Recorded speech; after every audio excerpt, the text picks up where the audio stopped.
Bonjour à tous, bonjour à toutes, c'est Potam, un peu fatigué néanmoins, pour vous présenter un nouveau sapin en sucette. Et donc aujourd'hui, je voulais vous parler de Ovis Aries, donc le mouton que l'on élève en France, pour vous dire aussi que éventuellement il avait sa place en physique électromagnétique. De prime abord, on peut se dire que c'est une idée farfelue. Et comme toutes mes idées farfelues, elle est farfelue. Donc le fait est que oui, on pourrait imaginer que, par exemple, le mouton commun, donc Ovis aries, frotte son pelage laineux sur d'autres de ses congénères. Ainsi, on peut comprendre qu'il se produirait la fameuse réaction dont je vous avais parlé pour parler de la force électromagnétique. Force de A sur B égale force de B moins force de B sur A égale donc petit k, qui est une constante que je ne préciserai pas dans le cas présent, fois la force électrique du, de A fois la force électrique de B, le tout sur D carré.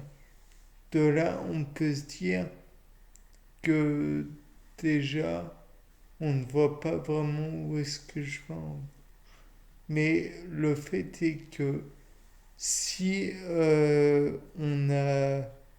on frotte naturellement la laine contre un autre morceau de laine, on obtient un champ électrique, aussi faible soit-il. Il va chercher à se neutraliser. Et en conséquence, on peut envisager que pour se neutraliser, il va attirer à lui des détritus, peut-être, ou alors d'autres éléments, peut-être le feuillage, peut-être que en attirant le feuillage, on va colporter plus d'éléments, peut-être des bactéries, peut-être d'autres éléments tels que, je ne sais pas, des, des éléments volatiles, du pollen ou autres. Et peut-être est-ce que ça va permettre de, comment dire, propager une espèce. Après tout, il est bien connu que certes, il y a la propagation sexuée, enfin la reproduction sexuée d'une espèce, mais il y a aussi la reproduction asexuée, du moins chez les végétaux, chez quelques-uns des végétaux. Cela pourrait contribuer à la scisparité des végétaux. De plus, il est bien connu que le mouton est herbivore, donc il va brouter des végétaux et probablement Va-t-il en laisser des morceaux de ci, de là? Le hasard ferait que ça pourrait être comment dire? Bah non, en fait, ça peut potentiellement être des parties qui peuvent être reproduites. Par votre conséquence, il va les attirer dans son poil, son pelage, et par voie de conséquence, comme c'est un animal quadrupède, il va pouvoir en amener avec lui. Puis quand le l'eau de pluie aura rincé l'animal, potentiellement l'eau pourrait avoir emmené les morceaux de verdure, ou alors potentiellement a-t-il encore frotté son pelage avec celui d'un autre animal et donc il va relâcher le feuillage ou la partie du végétal qui s'était inséré dans son poil, ou alors peut-être que via le travail de l'éleveur, le feuillage va être enlevé lors du transport de l'animal, ou alors tout autre principe qui pourrait éventuellement enlever le feuillage en question.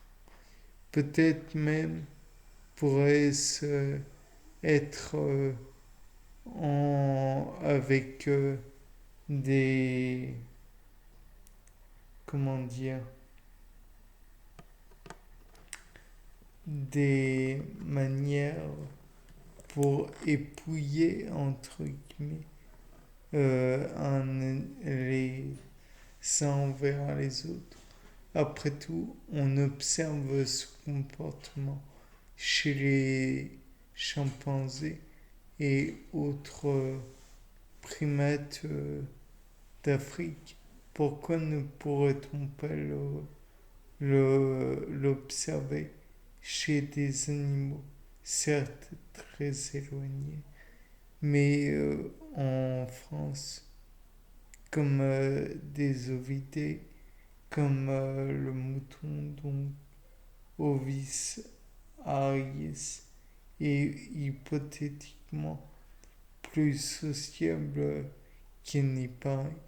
Peut-être, ou alors peut-être est-ce parce que il avait un morceau de végétal qui était tout de même appétissant aux yeux de ses congénères et qu'il pouvait euh, être, comment dire, agrippé, mangé en peu d'instants. Ou alors peut-être euh, est-ce via des animaux, des tiques qui ont fait que le mouton s'est ébroué, secoué dans tous les sens, et donc a fait tomber les morceaux de végétaux qui s'étaient logés dans son pelage encore une fois. Sur ce, je vous laisse avec ces multiples questions. C'était Paul Dame pour un nouveau sapin en sucette. Au revoir.